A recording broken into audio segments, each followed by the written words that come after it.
शिंदे गाडी काढा, औंधच्या एलिट टॉवरमध्ये सुसाईडची घटना घडली आहे. इन्स्पेक्टर अजित कॉन्स्टेबलला म्हणाला. नुकताच पुण्यात नवीन पोस्टिंग झालेला तडफदार असं व्यक्तिमत्व असलेला इन्स्पेक्टर अजित शास्त्री मूळचा कोकणातल्या रत्नागिरीचा होता. काहीतरी करून दाखवायचं या ध्येयाने पछाडलेला अजित 1 महिन्यापूर्वी ड्युटीवर जॉईन झाला होता. पण कोरोनामुळे झालेल्या लॉकडाऊनमुळे गुन्हे घडत नव्हते. त्यामुळं म्हणावं तसं कर्तृत्व गाजवायची संधी त्याला मिळत नव्हती. पण आता लॉकडाऊन संपला होता. हळूहळू समाज आणि समाजकंटक ॲक्टिव्ह होऊ लागले होते. पण गेल्या 4 दिवसात आत्महत्येच्या घटना जरा जास्तच घडल्या होत्या. साहेब, आज गेल्या 4 दिवसातली ही 4थी आत्महत्येची घटना आहे या परिसरातली. लॉकडाऊनमुळे लोक नैराश्यात चालले आहेत. कॉन्स्टेबल शिंदे गाडी स्टार्ट करत म्हणाला. असू शकेल. आता काही निष्कर्ष काढणं चुकीचं राहील शिंदे. स्पॉटवर जाऊनच कळेल खरं काय ते. अजित संयम ठेवत म्हणाला. काही वेळातच ते लोक स्पॉटवर पोहोचले. एका स्त्रीचं प्रेत रक्ताच्या थारोळ्यात सोसायटीच्या मधोमध पडलं होतं. आजूबाजूला लोकांची गर्दी जमली होती. नक्की काय घडलं इथं, कोणी बघितलं का? अजितने सोसायटीतल्या लोकांच्या घोळक्याकडे बघत विचारलं. हो साहेब, 8व्या मजल्यावर यांचा फ्लॅट आहे. मी सोसायटी गेटवर उभा होतो. अचानक काहीतरी पडल्याचा आवाज आला आणि मी मागे पाहिलं तर या पडलेल्या दिसल्या. वॉचमन म्हणाला. शिंदे, तुम्ही आणि कांबळे प्रेताचा पंचनामा करून घ्या. वांजळे, तुम्ही वॉचमनचा जबाब नोंदवून घ्या आणि ते झालं की प्रेत पोस्टमॉर्टमला पाठवून द्या. असं म्हणत अजित त्या आत्महत्या केलेल्या महिलेच्या घरच्यांच्या जवळ आला. ते लोक बाजूला उभे होते. नवरा, सासू सासरे उभे होते. मुलांना नातेवाईकांकडे पाठवलं होतं. नक्की काय झालं ते सांगा. घरात कसला वाद किंवा भांडण किंवा त्यांना कसलं टेन्शन होतं का? अजितने त्या स्त्रीच्या नवऱ्याला विचारलं. नाही सर, तसलं काहीच नव्हतं. सगळं सुखात सुरू होतं. आम्ही दोघेही IT कंपनीत कामाला होतो.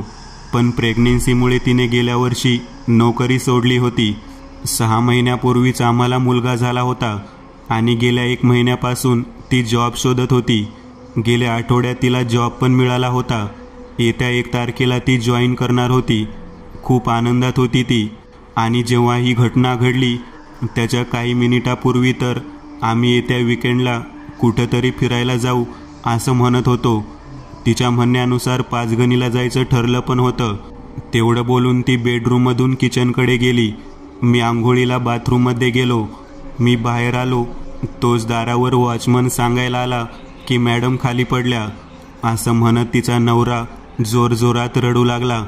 शांत व्हा, मला तुमचं घर दाखवा, अजित म्हणाला. आता अजित त्या स्त्रीच्या फ्लॅटमध्ये आला. बाल्कनी बघता बघता त्याच्या लक्षात आलं की बाल्कनीत काही ओले कपडे वाळत होते, ज्यातून पाण्याचे थेंब थेंब पडून बाल्कनीची जमीन ओली झाली होती. बाल्कनीत असलेल्या धुळीत ते पाणी एकत्र झालं होतं. बाल्कनीत काही गुलाबाच्या कुंड्या देखील होत्या, ज्यामुळे तिथली जमीन पूर्ण स्वच्छ नव्हती. हलकी माती पाण्यात मिक्स होऊन थोडासा चिखल जमा झाला होता. त्याची नजर सहज बाल्कनीच्या कठड्यावर पडली, जिथं त्याला वसलेल्या पावलांच्या खुणा दिसल्या. त्याने तिथून खाली पाहिलं. बाईच्या प्रेताची पोझिशन आणि बाल्कनीची पोझिशन एका रेषेत होती आणि कठड्यावर असलेले पावलांचे निशाण बघता ही आत्महत्या होती हे स्पष्ट होतं.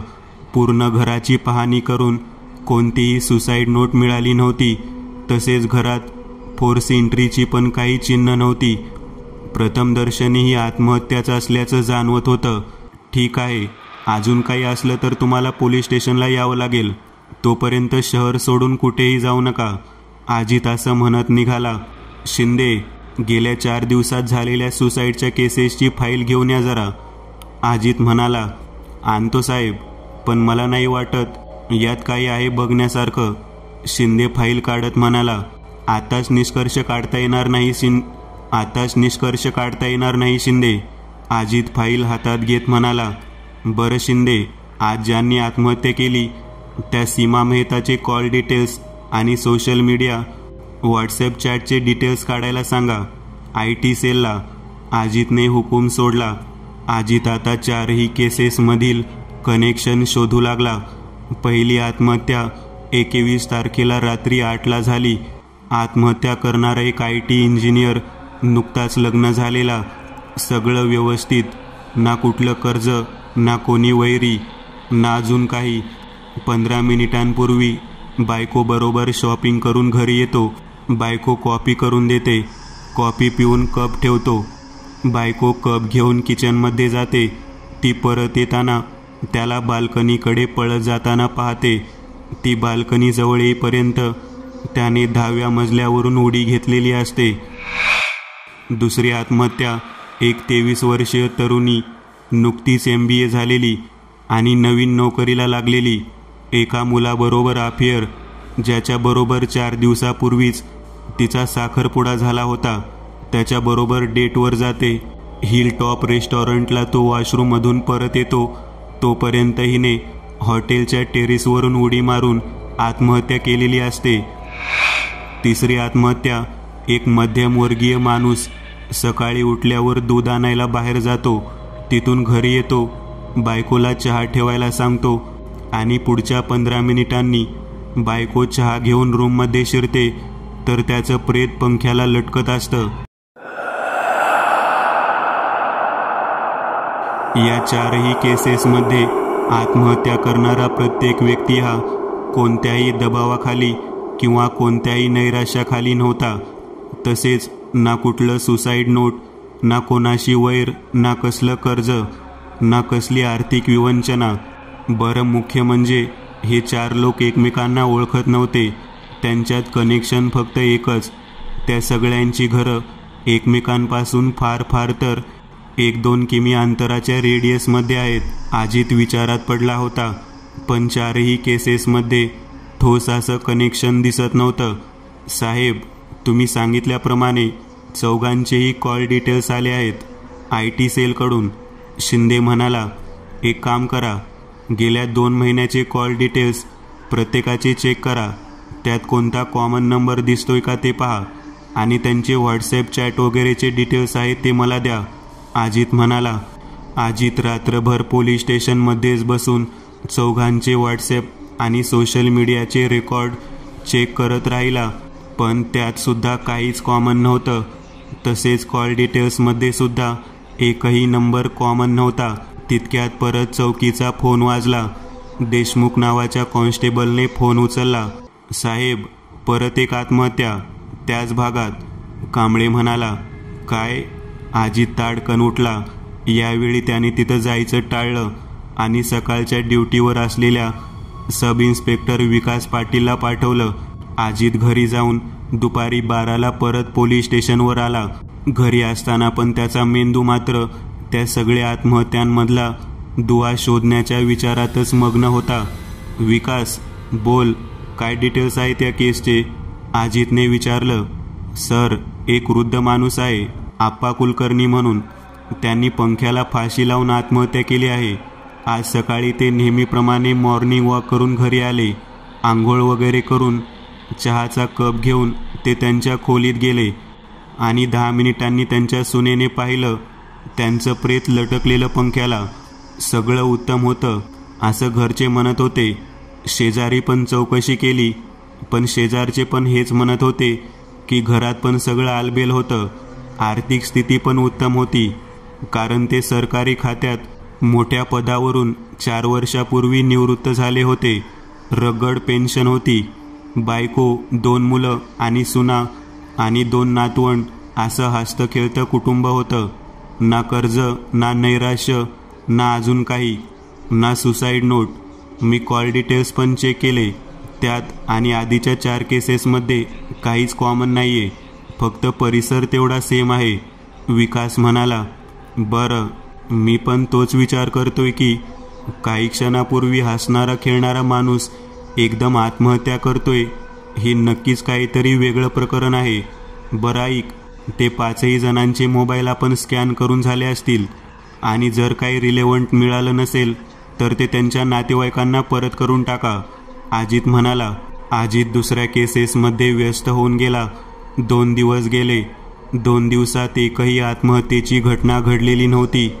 त्यामुळं हा योगायोग समजून आता अजित सुद्धा त्या केसेसचा विचार करत नव्हता. आज अजित घरातून निघतच होता, तितक्यात त्याचा फोन वाजला. कॉन्स्टेबल कांबळे बोलत होता. साहेब, किती वेळात येत आहे? इकडं जरा विचित्र घटना घडल्यात. कांबळे म्हणाला. काय झाले कांबळे? अजित बाईकवर बसत विचारू लागला. साहेब, अहो आज सकाळपासून 5 घटना घडल्यात आत्महत्येच्या, आणि विशेष म्हणजे आत्महत्या करणारे 5ही लोक हे आधी आत्महत्या केलेल्या 5 लोकांच्याच घरातले आहेत. कांबळे म्हणाला. काय? अजितला धक्काच बसला. आम्ही सगळ्या बॉड्या पंचनामा करून पोस्टमॉर्टमला पाठवल्यात. कांबळे म्हणाला. मी पोचतोच. अजितने बाईक स्टार्ट केली आणि पोलीस स्टेशनच्या दिशेने निघाला. काही वेळातच तो चौकीवर पोहोचला. आत येताच विकास सगळे डिटेल्स घेऊन अजितच्या केबिनमध्ये आला. सर, आज सकाळी 6 ते 8च्या दरम्यान या 5 घटना घडल्या. अगदी तशाच, म्हणजे घरातल्यांशी काही क्षणापूर्वी बोलून पुढच्या काही मिनिटातच या व्यक्तीने आत्महत्या केल्या. ना सुसाईड नोट ना आणखी काही. अगदी आधीच्या 5 घटनांसारखंच सगळं. विकास म्हणाला. म्हणजे या सगळ्या आत्महत्या एकमेकांशी कोणत्या ना कोणत्या प्रकारे रिलेटेड आहेत. हा पॉइंट बरोबर होता तर, अजित म्हणाला. अजित परत विचारात पडला आणि यावेळी त्याला हलकासा अंदाज आला. विकास, ऐक, आज ज्यांनी आत्महत्या केली त्यांच्या नातेवाईकांना विचार की आत्महत्या करायच्या काही क्षणाआधी ती आत्महत्या करणारी व्यक्ती नक्की काय करत होती. म्हणजे काही खात होती का, चहा घेत होती वगैरे. लगेच विचार. Okay sir. विकास तिथून लगेच कामाला लागला आणि अर्ध्या तासातच परत आला. सर, चौकशी झाली करून. त्यातली एक व्यक्ती मोबाईलवर न्यूज बघत होती, दुसरी व्यक्ती चहा पित होती आणि तिसरी व्यक्ती कपडे धुत होती. एक जण पेपर वाचत होता आणि एक जण झोपून नुकताच उठला होता. विकास म्हणाला. आणि त्यांना आपण त्यांच्या मृत नातेवाईकांचे मोबाईल कधी परत दिले? अजितने विचारलं. काल संध्याकाळी. सगळ्यांना? अजितने खात्री करून घेण्यासाठी विचारलं. हो सर, सगळ्यांना एकाच वेळी दिली होती. ते आले, रजिस्टरवर सही करून मोबाईल आणि बाकीच्या वस्तू घेऊन निघून गेले. विकास म्हणाला. एक्झॅक्टली. विकास, त्यांच्या मोबाईलमध्येच काहीतरी कॉमन लिंक आहे. अजित म्हणाला. पण सर, हे बघा, रजिस्टरवर तर सगळ्यांचे मोबाईलचे मॉडेल वेगवेगळे आहेत. तसेच सर्व्हिस प्रोव्हायडर पण वेगळे वेगळे आहेत. विकासने अजितला रजिस्टर दाखवलं. बरं, पण मग आजच का आत्महत्या केली? गेले 2 दिवसात पण करू शकले असते की. आणि 5ही जणांनी आजच केली. 5ही जणांच्या हातात मोबाईल पडले काल संध्याकाळी आणि आज सकाळी 2 तासात या घटना घडल्या. एक काम कर, जे फोन त्यांना दिले होते ते परत मागव. मी कोर्टात जाऊन आलो. एक केस संदर्भात काम आहे. अजित असं म्हणून निघून गेला. कोर्टात बराच वेळ गेला होता. आता तो कोर्टातून बाहेर आला आणि परत पोलीस चौकीला निघणार इतक्यात त्याचा फोन वाजला. फोन विकासचा होता. सर, वाईट बातमी आहे. आपल्या कॉन्स्टेबल कांबळेचा मृत्यू झालाय. विकास मध्येच थांबला. अजितला धक्काच बसला. तो 15 मिनिटातच चौकीवर आला. काय झालं विकास? अजितने विचारलं. सर, खूप विचित्र प्रकार घडला. तुम्ही सांगितल्याप्रमाणे कांबळे ते मोबाईल घेऊन आले. त्यांनी रजिस्टरवर एंट्री केली. त्यातला एक मोबाईल सुरू करून ते IMEI नंबर नोट करत होते. मी माझ्या टेबलवर होतो बाहेर. तितक्यात त्या फोनची रिंग वाजल्याचा आवाज आला आणि बंद झाला. काही मिनिटात कांबळे घाईघाईने बाहेर आला आणि सरळ बघत चौकीच्या बाहेर जाऊ लागला. समोर रस्त्यावरून एक ट्रक जात होता. त्याने ट्रकच्या समोर धाव घेतली. ट्रकने जोरात धडक दिली आणि तो बाजूला पडला. हॉस्पिटलला न्यायच्या आतच मृत्यू झाला त्याचा. विकास म्हणाला. वाईट झालं खूपच. अजित दुःखी होत म्हणाला. मी ते 5ही मोबाईल ऑन करून आलो. असं म्हणत अजित त्या रूममध्ये गेला आणि एक एक करत सगळे फोन त्याने ऑन केले. तितक्यात रूममध्ये कोपऱ्यातल्या बिळातून एक उंदीर त्याला बाहेर येताना दिसला, पण त्याने दुर्लक्ष केलं. फोन ऑन करून तो पटकन बाजूच्या खोलीत आला. रजिस्टरवर बघत त्याने पहिला नंबर डायल केला. त्या फोनची रिंगटोन अजित आणि विकासला ऐकू येत होती. मग एक एक करत त्याने 5ही मोबाईलवर फोन केले आणि त्याला एक बारीकसा पण महत्त्वाची लिंक सापडली. त्या सर्व फोनची रिंगटोन एकच होती, पण तितक्यात आतून उंदराच्या चीची अशा ओरडण्याचे आवाज येऊ लागले. अजित आणि विकास आत आले आणि त्यांनी एक विचित्र दृश्य पाहिले. तो उंदीर जमिनीवर गडाबडा लोळत होता आणि मधून भिंतीवर जाऊन आदळत होता. विकास, ते बघ, या रिंगटोनमध्ये नक्कीच काहीतरी विचित्र आहे, जे माणसाचेच नाही तर प्राण्यांच्या पण मेंदूवर कसला तरी आघात करतं, ज्यामुळे हे लोक एकाएकी स्वतःला संपवून घेतात. एक काम कर, आता सगळे फोन सायलेंट मोडवर टाकून आपण बघू नक्की आत्महत्येच्या आधी या लोकांचा फोन वाजला होता का ते, आणि मग पोस्टमॉर्टम रिपोर्टनुसार मृत्यूची वेळ बघू. जर दोन्ही घटनांच्या वेळ आसपास असतील तर आपल्याला हवी असलेली लिंक हीच आहे हे नक्की. विकासने पटकन सगळे फोन सायलेंटवर टाकले. पोस्टमॉर्टम रिपोर्टनुसार असलेली मृत्यूची वेळ आणि त्या आसपासचा त्या फोनवर आलेल्या इनकमिंग कॉलची वेळ आसपास निघाली. अजितला हवी असलेली लिंक सापडली होती. आता पुढचा प्रश्न हा होता की ही रिंगटोन या लोकांकडे आली कशी, आणि नक्की या रिंगटोनमध्ये असं काय आहे जेणेकरून जी ऐकल्यावर माणसं स्वतःचा जीव घेतात. अजितने आता त्या रिंगटोनच्या फाईलचं नाव गुगलवर टाईप केलं, पण काहीच सापडलं नाही.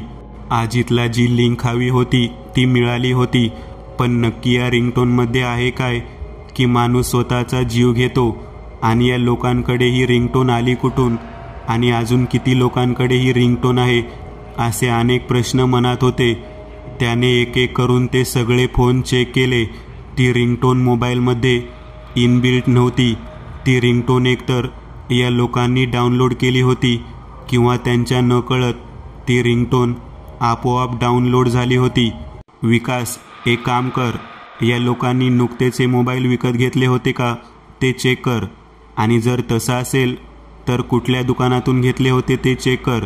जर दुकान एकच असेल तर आपण या प्रकरणात गुन्हेगाराच्या अजून जवळ पोहोचू, अजितने विकासला सांगितलं. Okay sir.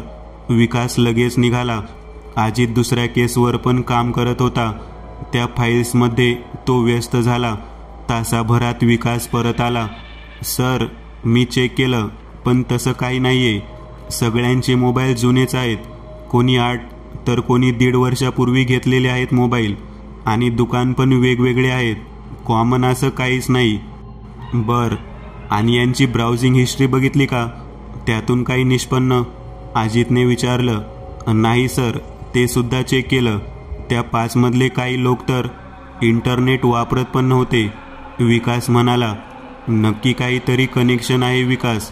एक काम कर, मोबाईल कंपनीकडून या 5ही लोकांचे, ज्यांनी आधी सुसाईड केले, त्यांच्या नंबरचे गेल्या 15 दिवसातले लोकेशनचे डिटेल्स मागव.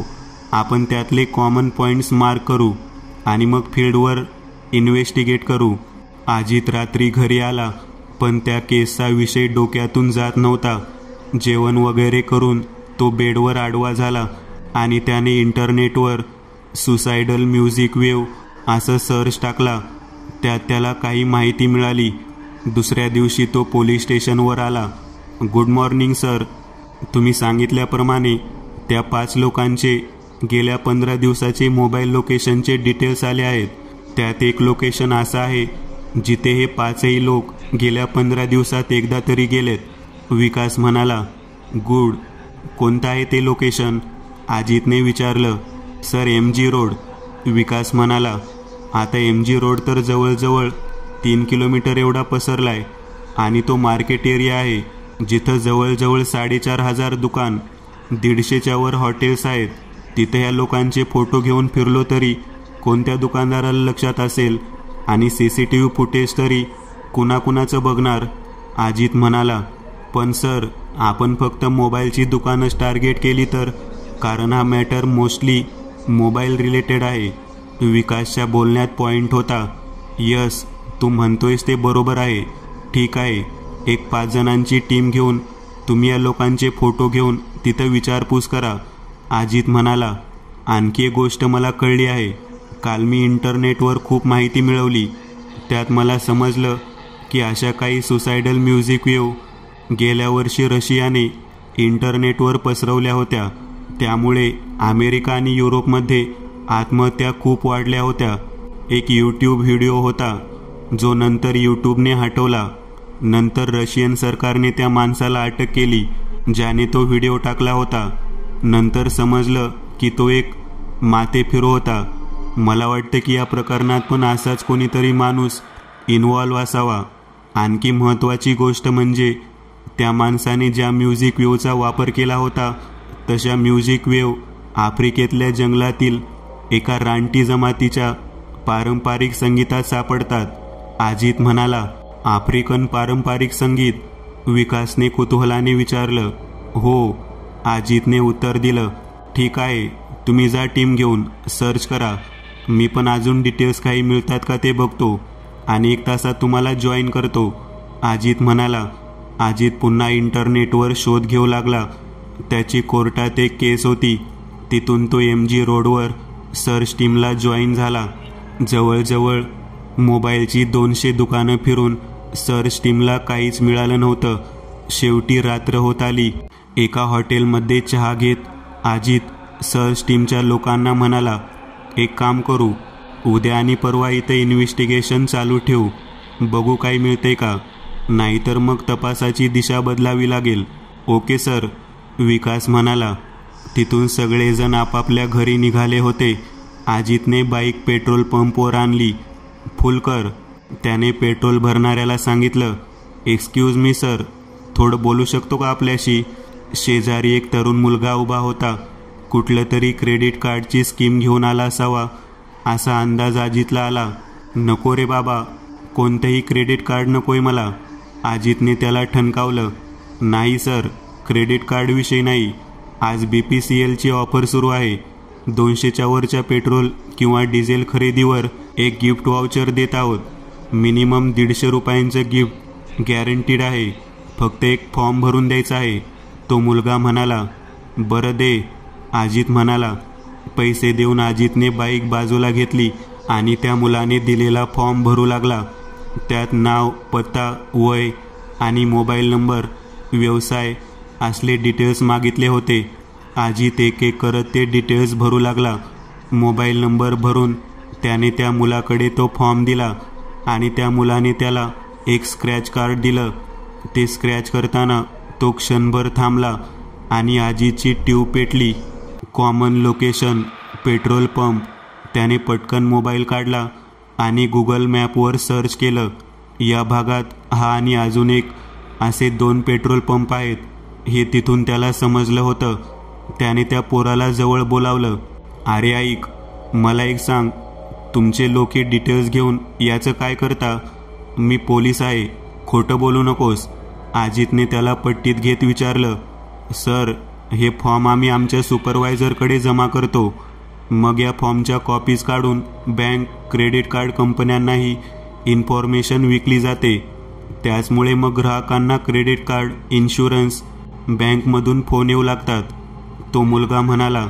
बरं, एक काम कर, इथं अजून तुझ्या कंपनीतल्याप्रमाणे किती कंपन्या आपली लोक पाठवतात अशा स्कीम सांगण्यासाठी अजितने विचारलं. सर, इथं तशा 3 कंपन्यांचे लोक असतात. दिवसाचे तास आम्ही वाटून घेतो. बरं, आता मला गेल्या 15 दिवसात तू आणि त्या बाकी 2 कंपन्यांच्या माणसांनी लोकांकडून भरून घेतलेले सगळे फॉर्म हवे आहेत. ते कसे मिळतील? अजितने विचारलं. सर, त्या कंपनीच्या एरिया सुपरवायझरकडून मिळतील तुम्हाला सगळे फॉर्म. त्यापेक्षा तुम्हाला तो डेटासुद्धा मिळू शकेल, तो मुलगा म्हणाला. ठीक आहे, तुझ्या एरिया सुपरवायझरचा नंबर दे, बाकी दोघांचे नंबर मी घेईन, अजित म्हणाला. त्या मुलाकडून त्याने नंबर घेतला आणि तो घरी आला. विकास, एक काम करायचं, उद्या MG रोडवरच्या 2ही पेट्रोल पंपवर जायचं. तिथं गिफ्ट वाउचरचा फॉर्म भरून घेणारी मुलं असतील, त्यांच्याकडून त्यांच्या एरिया सुपरवायझरचे नंबर घ्यायचे. त्यांना फोन करून गेल्या महिन्याभरात त्यांनी जमा केलेला कस्टमरचा डेटा मागून घ्यायचा. आणि त्यात चेक करायचे या 5 मृत व्यक्तींचे नंबर किंवा डिटेल्स आहेत का. अजित म्हणाला, ओके सर. दुसऱ्या दिवशी सकाळी त्या 3ही कंपनीच्या एरिया सुपरवायझरकडून ती ठरलेली माहिती मिळाली होती. काही वेळातच विकास आजीच्या केबिनमध्ये आला. सर, 3ही कंपनीकडून आलेल्या डेटामध्ये त्या 5ही जणांचे नंबर सापडले आहेत. एक मोठा ग्रँग थ्रू आहे. विकास म्हणाला, आता एक काम करायचं, त्या एरिया मॅनेजरना चौकशीसाठी बोलावून घ्या लगेच. अजित म्हणाला, राईट सर. विकास निघून गेला. अजित इंटरनेटवर अजून काही मिळते का ते शोधत होता. त्यात त्याला इंटरनेटवर एक व्हिडिओ सापडला. तो एका CCTV फुटेजचा होता. मित्रांनो, आज पुरतं एवढंच. तुम्हाला जर काही गोष्ट आवडली असेल तर नक्की लाईक करा. तुमच्यापैकी बरेचसे जण व्हिडिओ लाईक न करताच पळून जातात, पण हा जर व्हिडिओ तुम्ही लाईक केला तर मला जरा बरं वाटेल आणि असेच भारी भारी व्हिडिओ बनवायची माझ्यात एनर्जी येईल. त्यामुळे नक्की लाईक करा. आणि अजूनही कोणी या चॅनलला सबस्क्राईब केलेलं नसाल तर लगेच सबस्क्राईब करून टाका. आणि बाजूची घंटी ती मात्र दाबायला विसरू नका. देवाची घंटी आहे ती. चला तर मग पुन्हा भेटूया अशीच एक आगळी वेगळी गोष्ट घेऊन पुढच्या